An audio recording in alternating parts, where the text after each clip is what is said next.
ګوره دا یاد کړئ رسول صلی الله علیه وسلم ویښتو له رنګ نه ورکوي رنګ یې نه بدلوي د دې سپینو ویښتو نو تاسو یې مخالفت کوئ تاسو یې بدلوئ دا به صحیح بخاري سے مسلم کی بل حدیث کې راځي ان احسن ما غیرتم به هذا الشیب الحناء والکتم وی دا بوډاوالي دا آثار نه دي د سپینو ویښته غوره طریقه د دې په بدلولو کې دا ده وی چې نکریزه پکې استعمال کوي یا کتم بوټی کتم داسې رنګ کي که نه چې لرې نه ورته سړی ګوري ته به چې تور رنګ یې ورکړی چې نږدې راشي هغه تور نو رسول وسلم ورته څه ووایي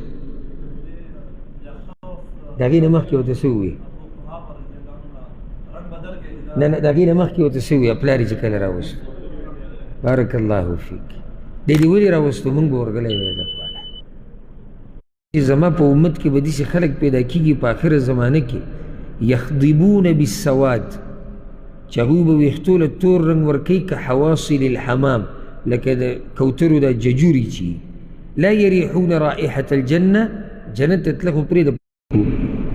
یعنی بعض وایي ناروا دي بعض وایي روا دي نو احتیاط هم دغه قول کې کوم کې چې وایي چې مې کوه او دلته دلایل هم واضحه دي نو تور رنګ د دې نه خو منع راغلې ده واضحه چې ډېر خلک په دې ګناه کې اخته دي او په دې ناروا کار کې او ډېر بد هم ښکاري دا تور رنګ ډېر بد ښکاري سبحان الله کوم ویښتو له چې کوم رنګ تور الله ورکړی دی که نه هغه تور بدلي یعنی ده چې دا رنګ بدل کړی دی نو واضحه ده چې د ده ویښته سپین شوي دي خو چې تور وله ورکوي هغه به دې دوکه ورکوي که نه چېرې دا نه دي د سره دا سپین شوي نه دي هم بعضو حالاتو کې استثنا شته لکه برابري دا ډېر کمي نور دا بدن کمزوری کېږي نو که ډېر موږ زور ورکو چې رنګ کم یې ورکو تور نو هسې به ځان په رنګونو هم ستړی کړي او دغه حقیقت پټېږي نه که نه پټېږي هغه حقیقت نه پټېږي کوم ځای کې ځوان مستحب دي خو که څوک یې نه کوي نو څه ګناه پکې نشته امام ابن القیم رحمه الله کتاب دی تهذیب السنن په کې هغه تفصیلي په دې خبره کړې ده هغه وایي ګوره که دا به ته د کومه پورې وباسي اخر به بیا پکې ګرځي او ګیره به هم ټوله وباسي